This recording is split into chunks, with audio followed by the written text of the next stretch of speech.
எங்களுக்கு ஆசீர்வாதமாக்கி கொடுத்த கிருபைக்காக உள்ளத்தின் ஆழத்திலிருந்து உமக்கு நன்றி செலுத்துகிறோம்.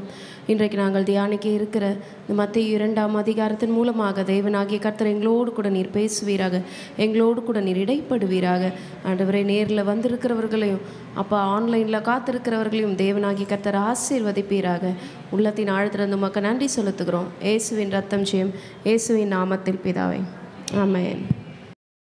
நாம் தயவுசெய்து அமரலாம். கர்த்தர் உங்களை ஆசீர்வதிப்பாராக. இன்றைக்கும் நாம் மத்தேயு 2ஆம் அதிகாரத்தை நாம் தியானிக்க இருக்கிறோம்.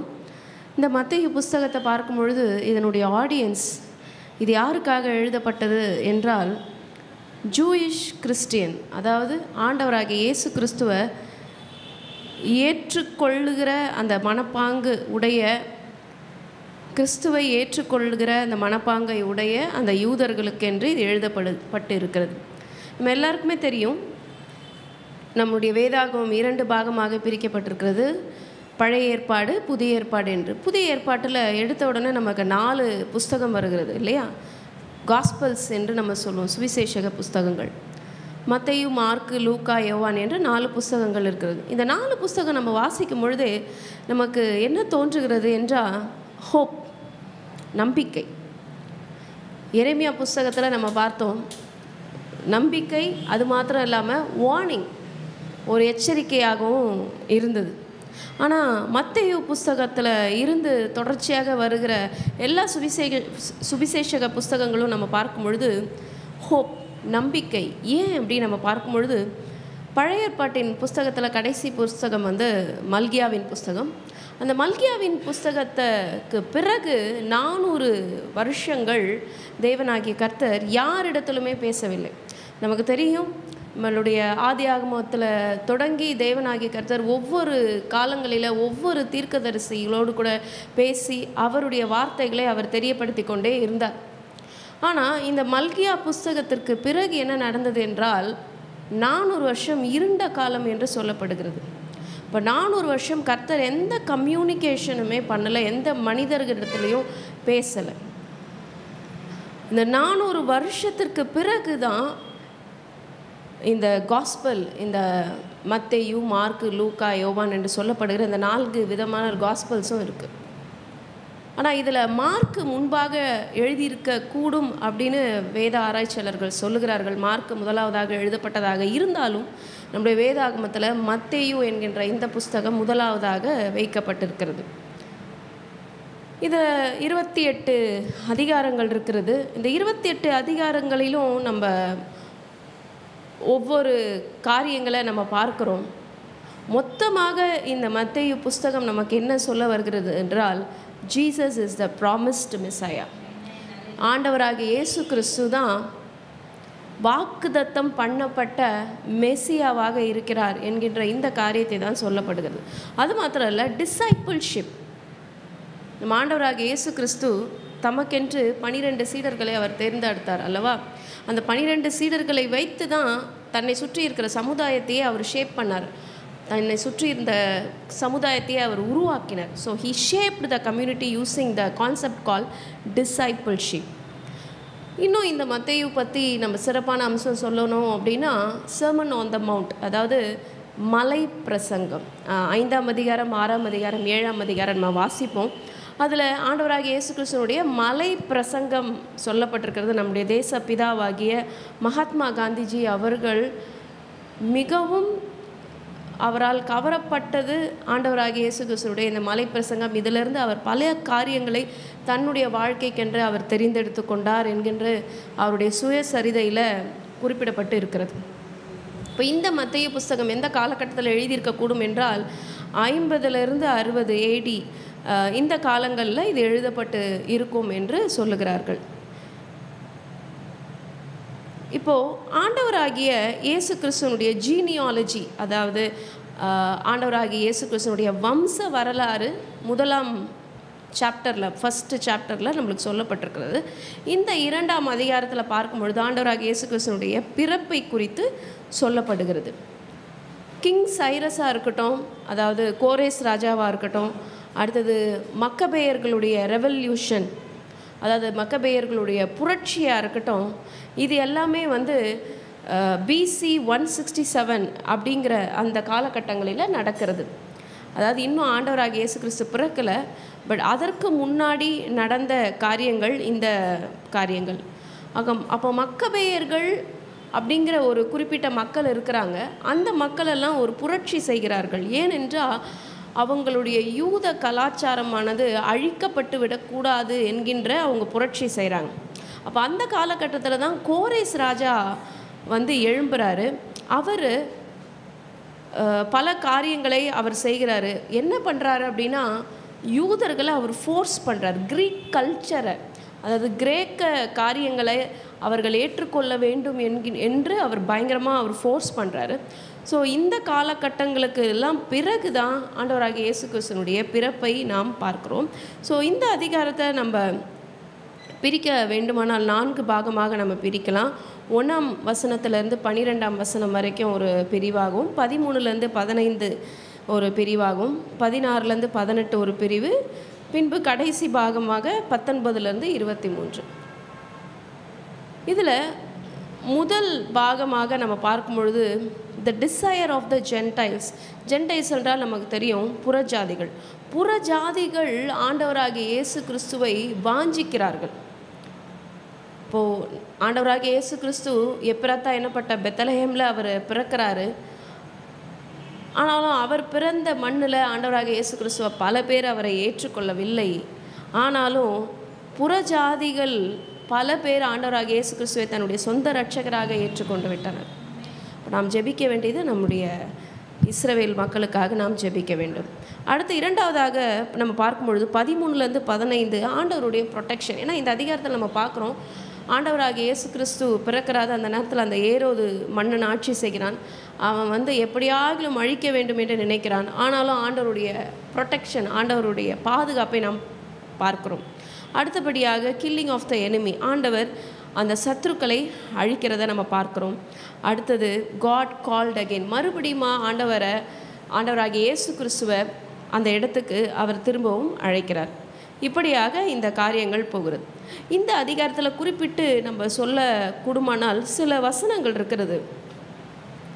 நம் பகுதியாக உள்ளே போவதற்கு முன்பாக இந்த காரியங்களை நாம் வாசித்து விட்டு பிறகு இந்த அதிகாரத்துக்குள்ளே நம்ம செல்லலாம். அதாவது 6ஆம் வசனம், 15ஆம் வசனம், 18ஆம் வசனம் நம்ம பார்க்கும் பொழுது த ப்ராஃபஸியை குறித்து அவர் சொல்லப்பட்டிருக்கு. தீர்க்கதரிசினால் எழுதப்பட்டிருக்கிறது 6ஆம் வசனத்தில் பார்த்தோமானால். அதே பார்த்திங்கன்னா 15ஆம் வசனத்தில் சொல்லப்பட்டிருக்கிறது, தீர்க்கதரிசியின் மூலமாய் கர்த்தரால் உரைக்கப்பட்டது நிறைவேறும் வரைக்கும் இப்படி நடந்தது. அடுத்தது மறுபடியும் 18ஆம் வசனத்தை பார்க்கும் பொழுது எரேமியா தீர்க்கதரிசினால் உரைக்கப்பட்டது அப்பொழுது நிறைவேறிற்று. அப்போ இந்த அதிகாரத்தில் ப்ராஃபஸி இஸ் பீயிங் ஃபுல்ஃபில்டு. இதுவரைக்கும் தீர்க்க தரிசன புஸ்தகங்களில் சொல்லப்பட்டிருக்கிற தீர்க்க தரிசனங்கள் இந்த அதிகாரத்தில் 3 இடங்களில் நம்ம பார்க்கும் பொழுது நிறைவேறிற்று நிறைவேறிற்று நிறைவேறிற்று என்று நம்ம சொல்லுகிறோம். கிரியேஷன் நேரத்தில், அதாவது ஆண்டவருடைய படைப்பின் நாட்களில் நம்ம பார்க்கும் பொழுது ஆண்டவர் எல்லாவற்றையும் படைத்தார், நல்லது என்று கண்டார். ஆனாலும் மனிதன் பாவத்துக்குள்ளே பிரவேசித்து விட்டான்.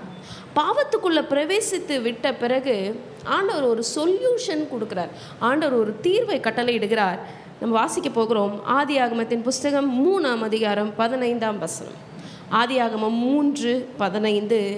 ஆண்டவர் பாவத்திற்கு என்று, இந்த பாவத்தை எப்படி அவர் மேற்கொள்ள போகிறார், அதற்கென்று கர்த்தர் வைத்திருக்கிற திட்டம் என்ன? உனக்கும் ஸ்திரீக்கும், உன் வித்துக்கும் அவள் வித்துக்கும் பகையை உண்டாக்குவேன். God was very specific that the Messiah is going to come from a virgin. எப்போ? ஆதி ஆகமத்திலேயே ஆண்டவராகிய இயேசு கிறிஸ்துவினுடைய வாக்குத்தத்தம் சொல்லப்பட்டிருக்கிறது. அப்போ அங்கே இருந்து இத்தனை அதிகாரங்களிலும் சொல்லப்பட்ட வாக்குத்தத்தங்கள்லாம் நிறைவேறுகிறது என்று இந்த அதிகாரத்தில் 3 இடத்துல சொல்லப்பட்டிருக்கிறது. அவர் உன் தலையை நசுக்குவார், அவர் உன் தலையை நசுக்குவார். ஆண்டவராகிய இயேசு கிறிஸ்து தான் பிசாசனுடைய எல்லா வல்லமையும் தகர்க்க போகிறாருங்கிறத அன்றைக்கே இந்த ஆதியாகமத்தின் புஸ்தகத்திலேயே சொல்லப்பட்டு இருக்கிறது. இந்த அதிகாரத்தினுடைய துவக்கத்தில் நம்ம பார்க்கும் பொழுது யாரை குறித்து நம்ம பார்க்குறோமானால் சாஸ்திரிகளை குறித்து நம்ம பார்க்குறோம். இங்கே சாஸ்திரிகள் அப்படின்னும் போது கண்டிப்பாக அது ப்ளூரல் அப்படிங்கிறது தெரியுது, பன்மை அப்படிங்கிறது நமக்கு தெரியுது. ஆனால் எத்தனை பேர் வந்திருக்கிறாங்க அப்படிங்கிறது நமக்கு தெரியல. 1ஆம் வசனம் சொல்லுகிறது, ஏரோது ராஜாவின் நாட்களில் யூதேயாவில் உள்ள பெத்லஹேமில் இயேசு பிறந்த போது கிழக்கிலிருந்து சாஸ்திரிகள் எருசலேமுக்கு வந்து, கிழக்கிலிருந்து சாஸ்திரிகள் எருசலேமுக்கு வந்து, அப்போது பெத்லஹேமினுடைய கிழக்கு ஈஸ்டில் இருக்குது, அந்த இடத்துலேருந்து அவர்கள் எருசலேமுக்கு வந்து என்று சொல்கிறார். சில வேத ஆராய்ச்சியாளர்களுடைய ஸ்டடி என்ன சொல்லுகிறது என்றால், இந்த வான சாஸ்திரங்களில் ரொம்ப கற்று தேர்ந்தவர்கள் இந்தியர்களாக இருக்கக்கூடும். அதனால் இந்தியர்கள் வைஸ்மென்னா, அதாவது சாஸ்திரிகளாக ஆண்டவராக இயேசு கிறிஸ்துவை போய் பணிந்திருக்கக்கூடும் என்று சில வேத ஆராய்ச்சியாளர்கள் அவர்கள் சொல்லுகிறார்கள். ஆங்கிலத்தில் மேகி என்று கூட இந்த வைஸ்மென்னை குறித்து சொல்வார்கள். ஆனால் நம்ம பல ஜீசஸோட படம் பார்த்துருப்போம், இல்லை நம்ம கூட ட்ராமாஸ் நம்ம நிறைய பார்த்துருப்போம். அதில் இந்த வைஸ் மென்னை பார்த்திங்கன்னா 3 பேராக அவங்க சித்தரிப்பாங்க இல்லையா? 3 பேராக, த 3 வைஸ் மென் என்று சொல்லி ஒரு ஆங்கில பாடல் கூட இருக்கிறது. ஆனால் உண்மையிலேயே அந்த 3 பேர் என்று வேதாகமத்தில் குறிப்பிடப்பட்டிருக்கா அப்படின்னு நம்ம பார்க்கும்பொழுது இல்லை, சாஸ்திரிகள் என்று தான் சொல்லப்பட்டிருக்கு. அப்போ கண்டிப்பாக அது 1க்கு மேலே, எத்தனை பேர் என்று அங்கே குறிப்பிடப்படலை. அப்போ ஏன் இந்த 3 காரியம் அவங்க சொல்கிறாங்க அப்படின்னா, பொன்னும் வெள்ளை போலமும் தூப வர்க்கமும், இந்த 3 காரியத்தை அவர்கள் கொண்டு சென்றதனால அது 3 பேராக இருக்கக்கூடும் என்று அவர்கள் சொல்லுகிறார்கள். இப்போது இந்த சாஸ்திரிகள் எங்கேருந்து வந்தாங்கன்னு நம்ம பார்த்தோம். கிழக்கிலிருந்து அவர்கள் கிளம்பி வருகிறார்கள். வந்த உடனே அவர்கள் போய் ஏரோது ராஜாவினிடத்தில், ஏரோது ராஜா கலங்க பண்ணும்படியாக அவனை கேட்ட கேள்வி என்ன? யூதருக்கு ராஜாவாக பிறந்திருக்கிறவர் எங்கே? கிழக்கிலே அவருடைய நட்சத்திரத்தை கண்டு நாங்கள் பணிந்து கொள்ள வந்தோம் என்று அவர்கள் சொல்லுகிறார்கள். இதை கேட்ட மாத்திரத்தில் ஏரோது மிகவும் கலங்கினான். ஏன்? அவனுடைய ராஜ்யத்துக்கு ஒரு பெரிய ஒரு த்ரெட்டு, ஒரு பெரிய ஒரு பயம். ஒருவேளை வேற ஒரு ராஜா வந்துட்டாங்கன்னா அப்போ நான் என்ன பண்ணுறது அப்படிங்கிற ஒரு பயம். வேற ஒரு ராஜ்யம் உருவாகுமானால் அப்போ என்னோட ராஜ்யத்துக்கு என்ன ஆகும் என்று அவன் கலங்கி போயிட்டான். அதனால தான் அவன் எடுத்த முயற்சி நம்ம பார்க்கும் பொழுது, முதல்ல கேட்குறாங்க, முதல்ல என்கொயர் பண்ணுறாங்க, விசாரிக்கிறாங்க. பிரதான ஆசாரியர் ஜனத்தின் வேத பாரகர் எல்லாரையும் கூடி வர செய்து கிறிஸ்துவானவர் எங்கே பிறப்பார் என்று அவர்களிடத்தில் விசாரித்தான். அப்போ விசாரிக்கும் பொழுது அவங்களுக்கு கிடைக்கிற இன்ஃபர்மேஷன் என்ன? யூதேயாவில் உள்ள பெத்லகேமிலே பிறப்பார் என்றார். இப்போது நம்ம மீகா புஸ்தகத்தை நம்ம எடுத்துக்கொள்வோமே, மீகா புஸ்தகத்தில் 5ஆம் அதிகாரம் 2ஆம் வசனத்திலையும், அதே போல் யோவான் எழுதின சுவிசேஷம் 6ஆம் அதிகாரம் 35லையும் நம்ம எடுத்துக்கொள்வோம். முதல்ல மீகா நம்ம வாசிப்போம். இதில் என்ன சொல்லப்பட்டிருக்கிறதுன்னு பார்ப்போம். இஸ்ரவேலை ஆளப்போகிறவர் உன்னிடத்திலிருந்து புறப்படுவார் என்று மீகா புஸ்தகத்திலே ஆண்டவராகிய இயேசு கிறிஸ்துவை குறித்து சொல்லப்பட்டிருக்கிறது. So all the prophecies is being fulfilled in this chapter. Next நம்ம யோவான் 6:35 பார்க்கும்பொழுது பெத்லஹேமை குறித்து என்ன சொல்லுகிறது என்றால், ஹவுஸ் ஆஃப் பிரெட், அப்பத்தின் வீடு என்று சொல்லப்பட்டிருக்கிறது. வாசிப்போம். தேவனாகிய கர்த்தரை குறித்து, அவருடைய இந்த பிறப்பை குறித்து இந்த 2 வசனத்தில் நம்ம பார்க்குறோம். ஆனாலும் இந்த உலகத்தை ஆளப்போகிறவர் இந்த சிறிய இந்த பெத்லஹேமில் அவர் பிறந்தாலும் அவருடைய ஐடென்டிட்டி, அவர் எப்படி தன்னை காட்சியளித்தார் என்று பார்க்கும்பொழுது இட் வாஸ் வெரி ஹம்பிள். அவர் தன்னை தாழ்மையின் ரூபமாகத்தான் அவர் வெளிப்படுத்தினார். இந்த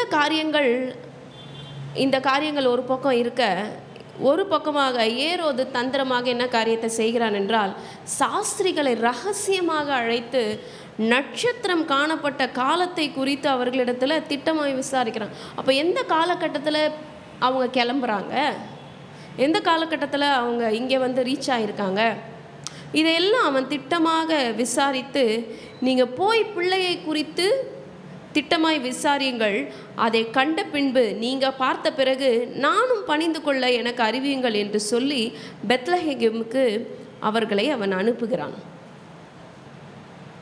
ஆண்டவருக்கு விரோதமான காரியங்கள், தேவனாகிய கர்த்தருடைய பிள்ளைகளுக்கு விரோதமான காரியங்கள் இந்த உலகத்தில் இல்லை நம்ம சொல்லவே முடியாது. அது ஒன் சைடு அது ஒர்க் பண்ணிக்கிட்டே தான் இருக்கும். ஆனாலும் கர்த்தருடைய பாதுகாப்பு எப்பொழுதும் கர்த்தருடைய பிள்ளைகளுக்கு என்று இருக்கும். 13ஆம் வசனத்திலிருந்து 15ஆம் வசனம் வரைக்கும் நம்ம பார்க்கிறோம் காட்ஸ் ப்ரொடெக்ஷன். இவங்கக்கிட்ட கேட்டுட்டு இவங்களை அனுப்பிடுறான், ஒரு பக்கம் இவங்களை ஃபாலோ பண்ணுறான். ஆனால் தேவனாகிய கர்த்தர் இந்த பிறந்த மெஸ்ஸியாவையும் அவங்களுடைய தாயையும் அவனுடைய கார்டியன் ஆகிய ஜோசஃபையும் அவர் எப்படி பாதுகாக்கிறாருங்கிறத நம்ம பார்க்க போகிறோம். God protects Messiah before the danger comes. அந்த ஆபத்துக்குள்ளே போய் அவங்க சிரமப்படலை, ஆபத்துக்குள்ளே போகிறதுக்கு முன்னாடியே தேவனாகிய கர்த்தர் அவர்களை எச்சரிக்க போகிறார். இப்போ இந்த நேரத்தை நம்ம பார்க்குறோம், இந்த வைஸ்மென், இந்த சாஸ்திரிகள் அவர்கள் வீட்டுக்குள் பிரவேசிக்கிறாங்க, பிள்ளையை பார்க்குறாங்க, சாஷ்டாங்கமாக விழுந்து வணங்கி பொக்கிஷங்களை கொடுக்குறாங்க, பொண்ணை தூப வர்க்கத்தை வெள்ளை புலகத்தை காணிக்கையாக கொடுக்குறாங்க. ஆனால் கர்த்தர் இந்த இடத்துல பாருங்கள், அவர்களுக்கு ஒரு எச்சரிப்பை கொடுத்து தேவனால் எச்சரிக்கப்பட்டு வேறு வழியாக தங்கள் தேசத்திற்கு அவர்கள் புறப்பட்டு போகிறார்கள். ஆனால் வேறு வழியாக அவங்க இந்த பக்கம் புறப்பட்டு போகிறாங்க.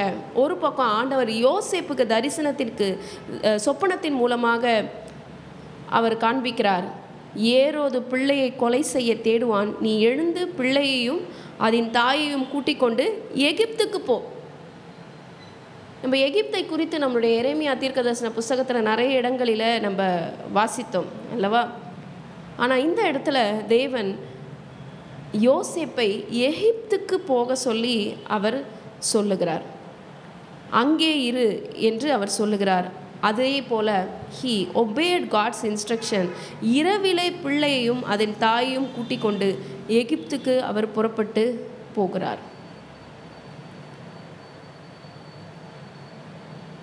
இந்த நேரத்தில் நம்ம ஒரு வசனத்தை நம்ம வாசிக்க போகிறோம். ஓசியாவின் புஸ்தகம் 11ஆம் அதிகாரம் 1ஆம் வசனத்தில் நம்ம வாசிக்க போகிறோம். எகிப்திலிருந்து என்னுடைய குமாரனை வரவழைத்தேன் என்று ஓசியா தீர்க்கதரிசன புஸ்தகத்திலேயே எழுதப்பட்டு இருக்கிறது. இங்கே 15ஆம் வசனத்தில் நம்ம பார்க்கும் பொழுது ஏரோதின் மரண பரியந்தம் அங்கே இருந்தான். யோசேப்பை குறித்து சொல்லப்படுகிறது. இந்த கிங் ஹெரோட், இந்த ஹேரோட் தானே எல்லா காரியத்தையும் இப்போ செய்து கொண்டிருக்கிறான். அவனுடைய மரண பரியந்தம் யோசேப்பு பிள்ளையோடு கூட, பிள்ளையின் தாயாகிய மரியாளோடு கூட மரண பரியந்தம் அந்த இடத்துல தங்கியிருக்கிறாங்க. எகிப்திலிருந்து என்னுடைய குமாரனை வரவழைத்தேன் என்று தீர்க்கதரிசின் மூலமாய் கர்த்தரால் உரைக்கப்பட்டது நிறைவேறும்படிக்கு இப்படியாக நடந்தது. அடுத்ததாக நம்ம ஒரு வசனத்தை வாசிக்க போகிறோம். எரேமியா எழுதின தீர்க்கதரிசன புஸ்தகம் 31:15 வாசிக்க போகிறோம். எரேமியா 31:15.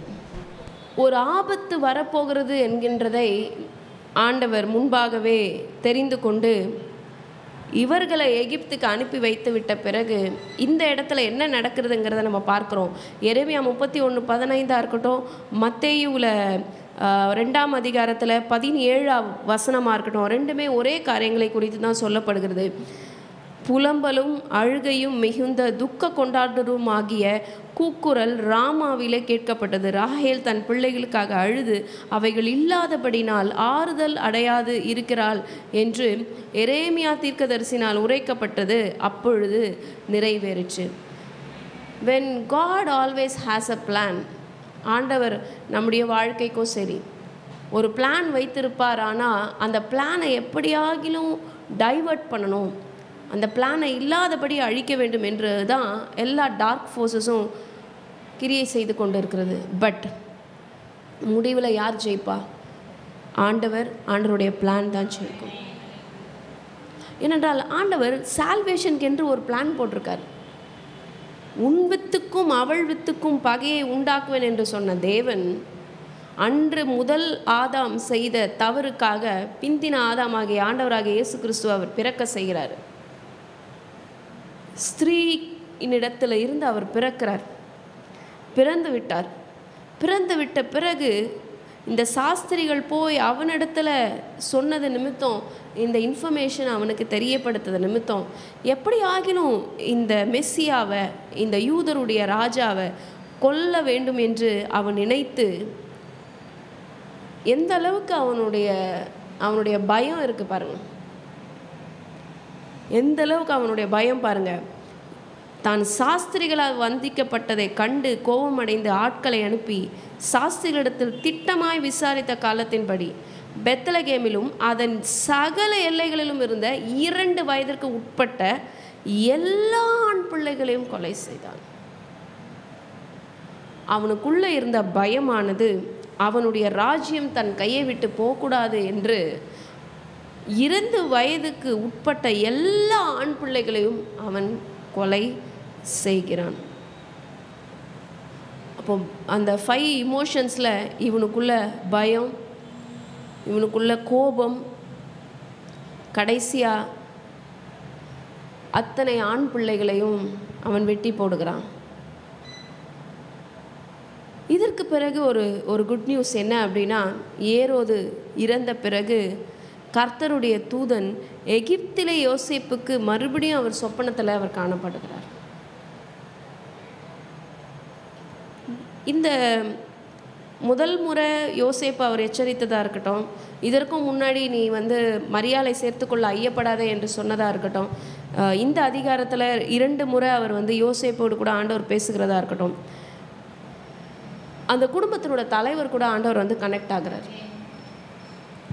இப்போது குடும்ப தலைவர்கள் ஆண்டவரோடு கூட ஒரு நல்ல ஸ்ட்ராங்கான ரிலேஷன்ஷிப்பில் இருக்கணும் அப்படின்னு சொல்லி இந்த அதிகாரத்தில் படிக்கும் பொழுது இது என்னுடைய ஓன் அண்டர்ஸ்டாண்டிங்காக இருக்கிறது. அப்போது குடும்ப தலைவர்கள் தன்னுடைய குடும்பத்தை ப்ரொடெக்ட் பண்ணுற, தன்னுடைய குடும்பத்தை பாதுகாக்க வேண்டிய ஒரு சூழ்நிலையில் அவர்கள் இருக்கிறார்கள். They are the protection force. அப்போ ஆண்டவர் ஒரு பக்கமாக ப்ரொடெக்ஷன் ஃபோர்ஸாக இருக்கும் பொழுது அந்த குடும்பத்தினுடைய தலைவர்கள் ஒரு பக்கத்தில் ப்ரொடெக்ஷன் ஃபோர்ஸாக இருக்கிறாங்க. அப்போது ஆண்டவரும் அந்த குடும்ப தலைவர்களும் சேர்ந்து இணையும் பொழுது அந்த குடும்பமானது பாதுகாக்கப்படும். அப்போது குடும்ப தலைவர்களே, இந்த செய்தியை கேட்டுக்கொண்டிருக்கிற குடும்ப தலைவர்களே, தேவனாகிய கர்த்தர் அவர் திராட்சை செடியாக இருக்கிறார், நம்ம திராட்சை கொடியாக இருக்கிறோம்.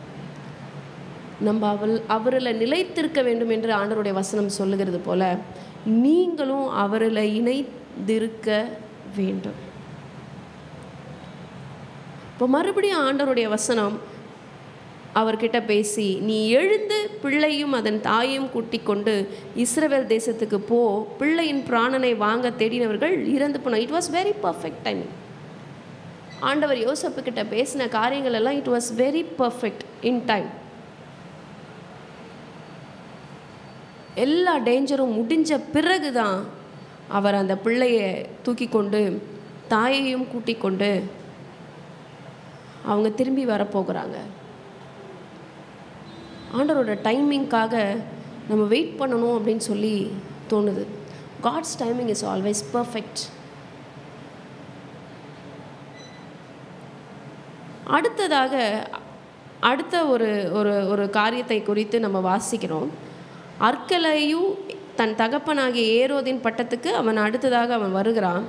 யூதாவில் அரசாளுகிறான் என்று கேள்விப்பட்டு அங்கே போகிறதுக்கு யோசேப்பு பயப்படுறாரு. ஆனால் சொப்பனத்தில் தேவனால் அவர் பாருங்கள் மறுபடியும் சொப்பனம். அப்போ ஆண்டவர் எத்தனை இடத்துல ஜோசப் கூட பேசுகிறார் பாருங்கள். Joseph is a very righteous man. அவர் ஒரு நல்ல நீதிமானாக இருந்திருப்பார். அவர் ஆண்டவர் கூட ரொம்ப கனெக்ட் பண்ணுற ஒரு நல்ல நீதிமானாக இருந்து, அதனால் இத்தனை முறை அந்த குடும்ப தலைவனோடு கூட ஆண்டவராக இயேசு கிறிஸ்து கூட இருக்கிறாரு. தேவன் அந்த குடும்ப தலைவனாகிய அந்த யோசேப்பு கூட அவர் பேசுகிறார். அவன் சொப்பனத்தில் தேவனால் எச்சரிக்கப்பட்டு கலிலேயா நாட்டின் புறங்களிலே விலகி போய் நாசரேத் என்னும் ஊரிலே அவர்கள் என்ன பண்ணுகிறார்கள், வாசம் பண்ணுகிறார்கள். இந்த இடத்துல தான் சொல்லப்பட்டிருக்கிறது, நசரேயன் எனப்படுவார் என்று தீர்க்கதரிசினால் உரைக்கப்பட்டது நிறைவேறும்படிக்கு இப்படி நடந்தது. நம்ம 2ஆம் அதிகாரம் 23ஆம் வசனத்தில் இந்த நாசரேத்து என்னும் ஊரை பற்றி சொல்லுகிறது. ஏசாயாவில் நம்ம பார்க்கும் பொழுது, சகரியா புஸ்தகங்களில் நம்ம பார்க்கும் பொழுது இந்த நசரேயர்களை குறித்து சொல்லப்பட்டிருக்கிறது. அப்போ நசரேயர் என்று ஆண்டவராகிய இயேசு கிறிஸ்து அவர் அழைக்கப்பட்டார். அந்த நாசரேத்து ஊரில் அவங்க வாசம் பண்ணாங்க. நாசரேயன் என்று எண்ணப்படுவார் என்று தீர்க்கதரிசிகளால் உரைக்கப்பட்டது நிறைவேறும்படிக்கு இப்படி நடந்தது என்று இந்த அதிகாரத்தில் சொல்லப்பட்டு முடிகிறது. Jesus, the Messiah, and all the prophecies have been fulfilled. Everything is predetermined. ஆண்டவராகிய இயேசு கிறிஸ்துவினுடைய அவர் பிறப்பு, அவர் எப்பொழுது பிறப்பார், அவர் எங்கு பிறப்பார், எல்லாவற்றையும் பார்க்கும் பொழுது ஆதி ஆகமத்தில் இருந்து வெளிப்படுத்தல் வரைக்கும் ஆண்டவராகிய இயேசு கிறிஸ்துவை குறித்ததான தீர்க்க தரிசனங்கள் சொல்லப்பட்டிருக்குது. அதில் வெளிப்படுத்தலில் இருக்கிற சில தீர்க்க தரிசனங்கள் நிறைவேறக்கூடிய காலங்களில் நம்ம வாழ்ந்து கொண்டு இருக்கோம். மீதி தீர்க்க தரிசனங்கள்லாம் ஏற்கனவே நிறைவேறி விட்டது. இப்போ கடைசியாக நம்ம எதற்காக நம்ம காத்து கொண்டு இருக்கிறோம்? ஆண்டவருடைய ரகசிய வருகைக்காக, ஆண்டவருடைய 2ஆம் வருகை. இவையெல்லாம் நிறைவேற போகிறது. The prophecy will be fulfilled. கடைசியாக ஒரு வசனத்தோடு நான் முடிக்க விரும்புகிறேன். குறித்த காலத்திற்கு தரிசனம் வைக்கப்பட்டிருக்கிறது. அது தாமதித்தாலும் நிச்சயம் நிறைவேறும். அது தாமதித்தாலும் அதற்கு காத்திரு என்று ஆண்டவராகிய இயேசு கிறிஸ்து சொல்கிறார். அப்போ தரிசனம், கர்த்தர் கொடுத்துருக்கிற விஷன், கர்த்தர் கொடுத்துருக்கிற அந்த ப்ராஃபஸி, அந்த ப்ராஃபஸிக்காக நம்ம காத்திருப்போம். எப்படி இந்த அதிகாரத்தில் எல்லா ப்ராஃபஸியும் எல்லா தீர்க்க தரிசனங்களும் நிறைவேறிச்சோ, அதே போல் நம்முடைய வாழ்க்கையிலும் சரி, நம்முடைய ஆவிக்குரிய வாழ்க்கையிலையும் சரி, நம்முடைய சபையினுடைய வாழ்க்கையிலையும் சரி, நிச்சயமாகவே எல்லா தீர்க்க தரிசனங்களும் நிறைவேறும். இந்த மெசியாவாகிய இயேசு கிறிஸ்து பெத்லகேம் என்னும் ஊரிலே அவர் பிறந்திருக்கிறார். எதற்கு தெரியுமா? உங்களையும் என்னையும் இருளின் அதிகாரத்திலிருந்து காப்பாற்றுவதற்காக. என்னதான் சாத்தான் திருடவும் கொல்லவும் அழிக்கவும் வருகிறானே என்று வேறு ஒன்றுக்கும் வரான் என்று ஆண்டவருடைய வசனம் சொல்வது. அவன் என்னதான் நம்மிடத்தில் திருட வேண்டும், நம்மை அழிக்க வேண்டும் என்று அவன் நினைத்தாலும், there is our God who is the light of the world. அவர் தான் இந்த உலகத்தின் ஒளியாக இருக்கிறார், உலக இரட்சகராக இருக்கிறார். அவர் பிறந்திருக்கிறார். எதற்கு? உங்களையும் என்னையும் மீட்பதற்காக, உங்களையும் என்னையும் காப்பாற்றுவதற்காக. அவருக்கே விரோதமாக சத்ரு எழும்பினான். அதனால தான் ஆண்டவர் சொல்கிறாரு, உலகத்தில் உங்களுக்கு உபத்திரம் உண்டு, நீங்கள் திடன் கொள்ளுங்கள். நான் எப்படி உலகத்தை ஜெயித்தனும், நீங்களும் உலகத்தை ஜெயிப்பீங்க. ஜீசஸ் கிரைஸ்ட் பிறந்திருக்கிறார், உலக இரட்சகர் பிறந்திருக்கிறார். ஆனால் அந்த குழந்தையை அழிக்க வேண்டும் என்று ஏரோது எழும்புகிறான். அப்போது how the enemy is planning the plot. அவன் எப்படி அந்த பிளாட்டை பிளான் பண்ணுறான் பாருங்கள்.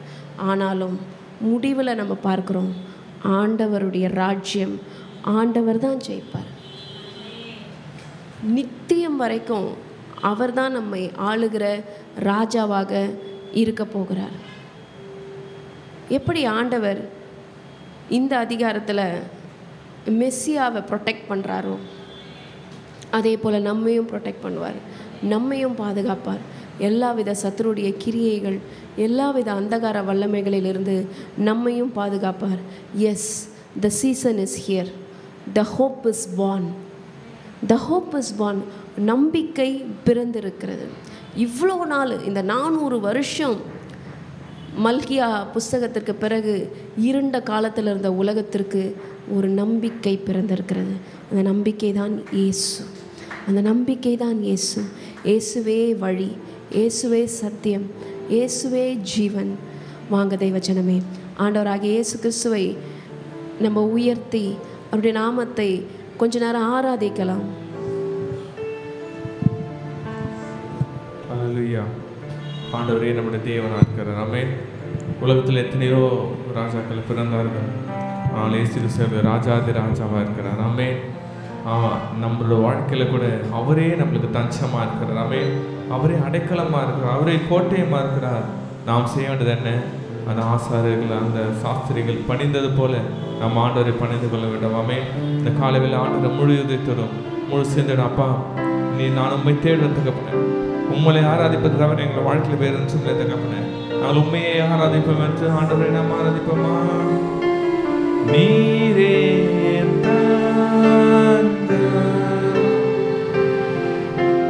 நீரே கோட்டை, நீரே ரட்சகர், நீரே ராஜா, நீரே ரசலம், நீரே தஞ்சம், நீரே தஞ்சம். ஆமாண்டவரே, நீரே கோட்டை, நீரே ரட்சகர்,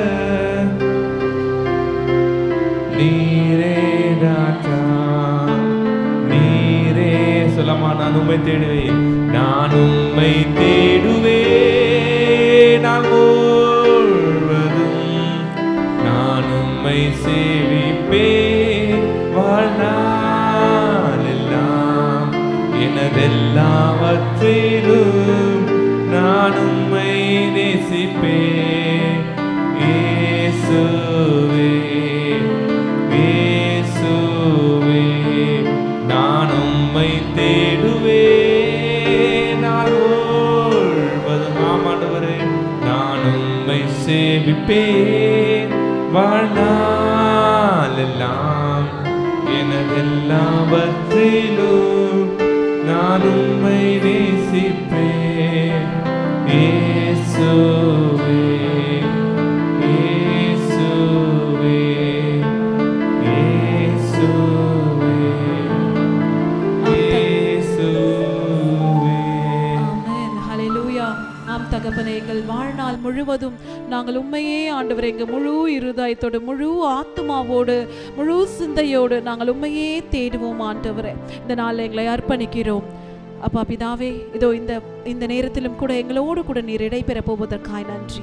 இயேசுவின் ரத்தம் ஜெயம், இயேசுவின் நாமத்தினால் பிதாவே, ஆமென். மத்தேயு 2வது அதிகாரம் 11வது வசனம்.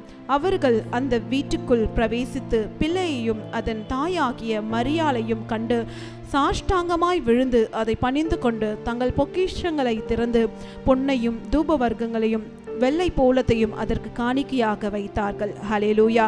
இங்கு நம்ம பார்க்கிறோம், கிழக்கிலிருந்து வந்த சாஸ்திரிகள் பிள்ளையை கண்டவுடன் பிள்ளைக்கு முன்பாக அவர்கள் சாஷ்டாங்கமாய் விழுந்து தங்கள் கொண்டு வந்த பொக்கிஷங்களை திறந்து பொன்னையும் தூப வர்க்கத்தையும் வெள்ளை போலத்தையும் பிள்ளைக்கு காணிக்கையாக வைத்தார்கள் என்று இந்த நாளிலும் கூட ஆண்டவர் நம்மோடு கூட பேசி கொண்டு இருக்கிறாரு.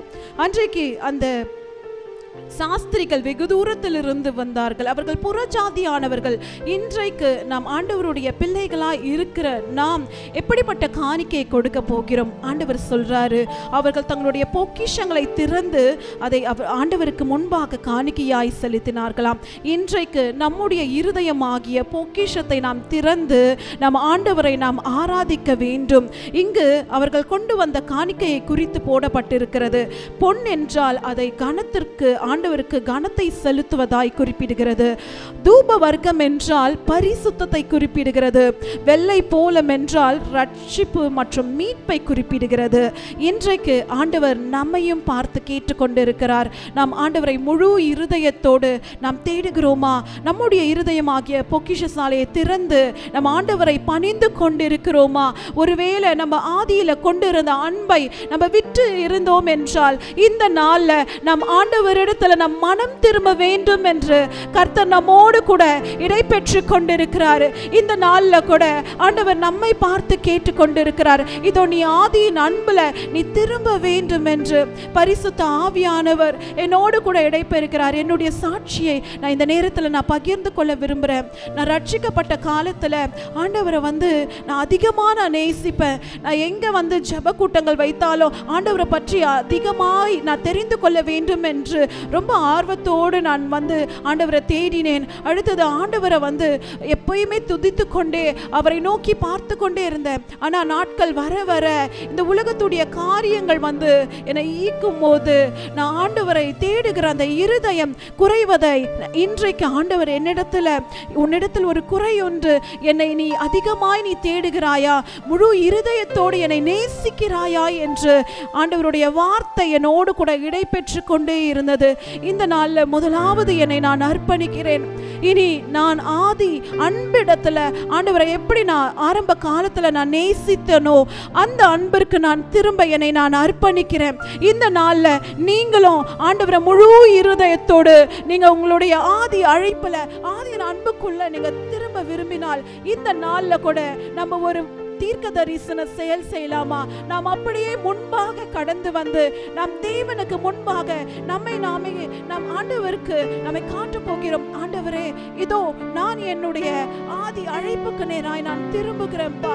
இனி நான் உங்களை முழு இருதயத்தோடு நான் உங்களை தேட போகிறேன். அந்த சாஸ்திரிகள் கொடுத்த காணிக்கை போல இன்றைக்கு ஆண்டவர் நம்முடைய இருதயமாகிய இதோ அந்த பொக்கிஷத்தை ஆண்டவர் கேட்கிறார். நம்ம முழு இருதயத்தோடு ஆண்டவரை நாம் நோக்கி பார்ப்பதே அவருடைய வாஞ்சியா இருக்கிறது. முடிந்தவர்கள் நம்மளுடைய ஒரு கையை நம் பரத்துக்கு நேராய் உயர்த்தி நம்மளுடைய வலது கையை நம்ம இருதயத்துல வைத்து நம்ம சொல்ல போகிறோம். ஆண்டவரே, இனி நாங்க உம்மை மாத்திரமே நாங்கள் தேட போகிறோம். எங்களை நாங்க அர்ப்பணிக்கிறோம்ப்பா எங்க முழு இருதயத்தோடு. அப்பா, இனி நாங்கள் உம்மை தேட போகிறோம். ஆண்டவரே, எப்படி அந்த சாஸ்திரிகள் உம்மை தேடி சாஸ்தாங்கமாய் பணிந்து ஆண்டவரே தங்களுடைய பொக்கிஷங்களை உமக்கு முன்பாக வைத்தார்களோ, இனி நாங்கள் உம்மை தேட போகிறோம். முழு இருதயத்தோடு உம்மை தேடி ஆண்டவரே உம்மை நாங்கள் சேவிக்க போகிறோம். ஆண்டவரே, அப்பா, இந்த வேளையில எங்களை நாங்க அர்ப்பணிக்கிறோம். ஆண்டவரே, அப்பா, இன்றைக்கு எங்களுடைய ஆதி அன்புக்கு நேராய் நாங்கள் திரும்புகிறோம். ஆண்டவரே, ஒரு விசையாக எங்களை நீங்க மன்னிங்கப்பா. இதுவரைக்கும் நாங்க முழு இருதயத்தோடு உம்மை தேடாமல் முழு இருதயத்தோடு உம்மை சேவிக்காமல் இருந்தோம் என்றால் எங்களை ஒரு விசையாக நீங்க மன்னித்து மீண்டுமாக எங்களை நீர் கட்டுவிப்பீராக. இந்த நாளில் எங்களை அர்ப்பணிக்கிறோம். நீரே பெரியவராயிருந்து பெரிய காரியம் செய்யும். இயேசுவின் ரத்தம் ஜெயம், இயேசுவின் நாமத்தினால் பிதாவே, ஆமென். நான் உம்மை தேடுவேன் நாள் முழுவதும். சொல்லமா, நான் உம்மை சேவிப்பேன் வாழ்நாள் எல்லாம். எனதெல்லாவற்றிலும் நான் உம்மை சேவிப்பேன். இயேசுவே, இயேசு, இயேசுவே ராஜா, இயேசுவே ராஜா, இயேசுவே மீட்பர், இயேசுவே தேவன், இயேசுவே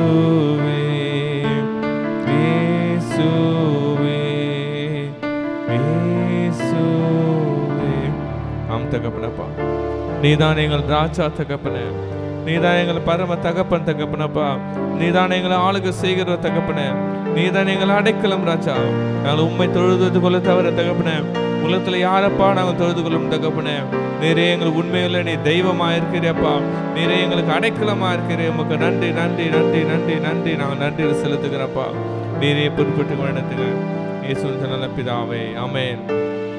மத்தேயு 2ஆம் அதிகாரம் 2ஆம் வசனம் சொல்லுகிறது, யூதருக்கு ராஜாவாக பிறந்திருக்கிறவர் எங்கே? ஆமென். கிழக்கிலே அவருடைய நட்சத்திரத்தை கண்டு அவரை பணிந்து கொள்ள வந்தோம் என்கிறார்கள். ஆமென். அன்றைக்கு அந்த சாஸ்திரிகளுக்கு வெளிப்படுத்தப்பட்டது. ஆமென். இந்த யூதர்களில் இந்த உலகத்துக்கே ராஜாவானவர் ஆண்டவராக இயேசு கிறிஸ்து. ஆமென். அவரை தொழுது கொள்ள அவர் வெகு தூரத்திலிருந்து பல நாட்கள் பிரயாசப்பட்டு, ஏனென்றால் உண்மையான தேவன், உண்மையான ராஜா பிறந்திருக்கார், அவர் எப்படியாவது நம்ம தொழுது கொள்ள வேண்டும் என்று எவ்வளோ ஒரு வாஞ்சையோடு அவர் வந்திருக்கிறார். ஆமென். இன்றைக்கு அந்த உலகத்தில் மெய்யான கிறிஸ்து இயேசு கிறிஸ்து மட்டும்தான். ஆமென். இன்னைக்கும் நம்ம மெய்யான தெய்வம் என்றால் அது இயேசு கிறிஸ்து மட்டும்தான். இன்னைக்கும் அவர் ஜீவனுள்ள தேவன் என்றால் இயேசு கிறிஸ்து தான். ஆனால் இன்றைக்கு இந்த கடைசி காலகட்டத்தில் இன்னும் எத்தனை பேர் ஆண்டவரை தேடாமல் இருக்கிறார்கள்? இன்னும் எத்தனை பேர் உலகத்தில் இன்னும் அந்நிய தெய்வங்களை வணங்கி கொண்டு இருக்கிறார்கள்? இயேசு கிறிஸ்து மேசியான்னு தெரியாத யூதர்கள் கூட இன்னும் இயேசு கிறிஸ்து மேசியான்னு ஏற்றுக்கொள்ளாமல் இருக்கிறார்கள். இன்னைக்கு நம்ம இந்த நம்மளாம் இணைந்து, நம்ம கைகளை கோர்த்து இணைந்து இந்த தேசத்துக்காக ஜெபிக்கலாமா? ஆண்டவரே அப்பா, நாம் இந்திய தேசத்தில் கூட எத்தனை கோடி ஜனங்கள் இன்னும் இயேசு கிறிஸ்துவை தொழுது கொள்ளாமல் இருக்கிறார்களப்பா. உலகத்தில் இன்னும் எத்தனை பேர்களப்பா இயேசு கிறிஸ்துவை தொழுது கொள்ளாமல் இருக்கிறார்களப்பா. ஆவியானவரே ப்ளீஸ் பா, அந்த சாஸ்திரிகள் கண்களை திறந்த தேவனப்பா, எங்கள் தேசத்தின் மக்களிடையே மனம் திறங்கப்பா, ஒரு எழுப்புதலை ஊற்றுங்கப்பா, எங்கள் கண்கள் திறக்கப்படப்பா. எங்க தேசத்தின் மக்கள் இருளான கண்கள் அப்பா அகற்றி போடுங்கப்பா. எங்க தேசத்துல ஒரு எழுப்புதல் உண்டாகட்டப்பா. ப்ளீஸ் பா தகப்பனே, ஒரு ஆத்தும அறுவடை தகப்பனே இயேசுவே எங்களை ஊற்ற வேண்டுமாப்பா. கடைசி காலத்துல ஊற்றுங்கப்பா. அநேக மக்கள், அனைத்து ஜனங்களும் இயேசுவே தேவன் என்று வணங்க வேண்டும் தகப்பனப்பா. இயேசு கிறிஸ்து வானோர் ஆண்டவரே, பூதத்தின் கீழானோர் அறிக்கை பண்ண முடங்கால் யாவும் முடங்க வேண்டும் தகப்பனே அப்பா. இந்த கடைசி காலத்தை எங்க சபைகளை ஊற்றுவீராக. நாங்க ஆழும் பகுதிகளை இயேசு நாதனை ஊற்றுவீராக தகப்பனே. எங்களுடைய தமிழ்நாட்டிலே நீர் ஊற்றுவீராகப்பா. எங்கள் இந்திய தேசத்திலே ஊற்றுவீராகப்பா. இயேசுவே தேவன் என்று அறிந்து கொள்ளட்டப்பா. இயேசுவே தேவன் என்று அறிந்து கொள்ளட்டப்பா. இந்த உலகம் அவரை அறிந்து கொள்ளட்டப்பா. இயேசுவே நீரே தேவன், நீரே மெய்யான கிறிஸ்து என்று அப்பா எங்கள் தேசம் அறிந்து கொள்ளட்டப்பா. ஆண்டவரேப்பா, இந்த கடைசிலப்பா நாங்களும் அமைதியா இல்லாதபடிக்கப்பா, இன்னும் அநேக கூட்ட ஜனங்களை விடுத்தல் வழி நடத்த எங்களை பலப்படுத்துங்கப்பா. நமக்காக ஓடி தங்களோட சுவிசேஷத்தை சொல்ல எங்களை உதவி செய்யுங்க தகப்பனே. நீரே எங்களை பலப்படுத்துங்கப்பா. நீரே எங்களை ஆசீர்வதிங்க, வழி நடத்துங்க. இயேசு மூலம் நல்ல பிதாவே, ஆமென். தேவஜனமே, இந்த வசனத்துல ஒரு அருமையான காரியம் சொல்லப்பட்டிருக்கிறது. அவரை பணிந்து கொள்ள வந்தோம் என்றார்கள் என்று சாஸ்திரிகளை குறித்து இந்த மத்தேயு 2ஆம் அதிகாரம் 2ஆம் வசனத்தில் சொல்லப்பட்டிருக்கிறது. தேவன் நம்மிடத்தில் எதிர்பார்க்கிறது, நாம் அவரை பணிந்து கொள்ள வேண்டும். We need to worship him. அவரை வர்ஷிப் பண்ணுறதுக்கு நம்ம என்னெல்லாம் ஸ்டெப் எடுக்கணுமோ, நாம மாத்திரம் கிடையாது, நம்ம குடும்பத்தில் உள்ள மீதி பேர், நம்ம சபையில் உள்ள மீதி பேர், we need to take steps to worship God. இந்த சாஸ்திரிகளை குறித்து பார்க்கிறோம். அவர்கள் எத்தனை தூரங்கள், எத்தனை நாட்கள் அவர்கள் நடந்து வந்தார்கள், அவர்கள் பிரயாணப்பட்டார்கள் என்று தெரியவில்லை. but they came to worship the God. அதே போல நாமும் ஆண்டவராகிய இயேசு கிறிஸ்துவை நம்ம வர்ஷிப் பண்ணுறதுக்கு எல்லா ஸ்டெப்பும் நம்ம எடுக்க போகிறோம். இதில்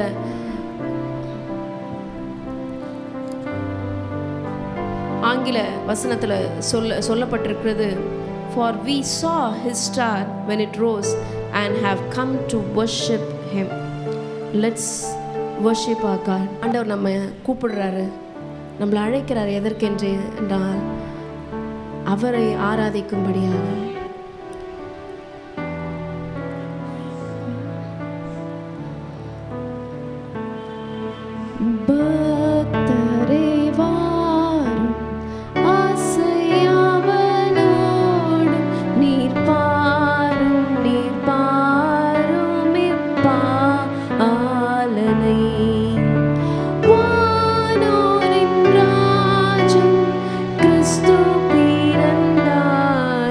சாஷ்டாங்கம் செய்யவாரும், சாஷ்டாங்கம் செய்யவாரும், சாஷ்டாங்கம் செய்யவாரும் இயேசுவை. சாஷ்டாங்கம் செய்யவாரும், சாஷ்டாங்கம் செய்யவாரும், சாஷ்டாங்கம் செய்யவாரும் இயேசுவை. நம்முடைய இருதயம் எப்பொழுதும் அவரை சாஷ்டாங்கம் செய்து கொண்டே இருக்க நம்முடைய இருதயத்தை அவர் பக்கமாக நம்ம திருப்புவோம். நம்மளுடைய குடும்பத்தில் இருக்கிற மீதி பேருடைய இருதயத்தையும் அவர் பக்கமாக நம்ம திருப்புவோம். நம்ம சபையில் உள்ள மீதி பேருடைய இருதயத்தையும் அவர் பக்கமாக திருப்புவோம். அவரை ஆராதிப்போம், ஆராதித்து கொண்டே இருப்போம், அவரை பணிந்து கொள்வோம். கர்த்தர் நமக்கென்று பெரிய காரியங்களை செய்ய போகிறார். Yes, the hope is here. The hope is here and he is Jesus Christ. May God bless you all. கடைசி ஆசீர்வாதத்துக்கு நேராக கைகளை விரித்துக் கொள்ளும். ஈவரக்கா அடோனாய் வயீஷ்மரக்கா யா ஏர் அடோனாய் பனவ் அல்லக்கா விஹுனக்கா ஈஷா அடோனாய் பனவ் அல்லக்கா வயசம் லக்கா ஷாலோம் வயசம் லக்கா ஷாலோம். கர்த்தர் உன்னை ஆசீர்வதித்து காக்க கடவர். கர்த்தர் தன் முகத்தின் மேல் பிரகாசிக்க பண்ணி உன்மேல் கிருபையா இருக்க கடவர். கர்த்தர் தன் முகத்தை உன்மேல் பிரசன்னமாக்கி உனக்கு சமாதானம் கட்டளையிட கடவர். ஹல்லேலூயா, ஹல்லேலூயா, ஹல்லேலூயா.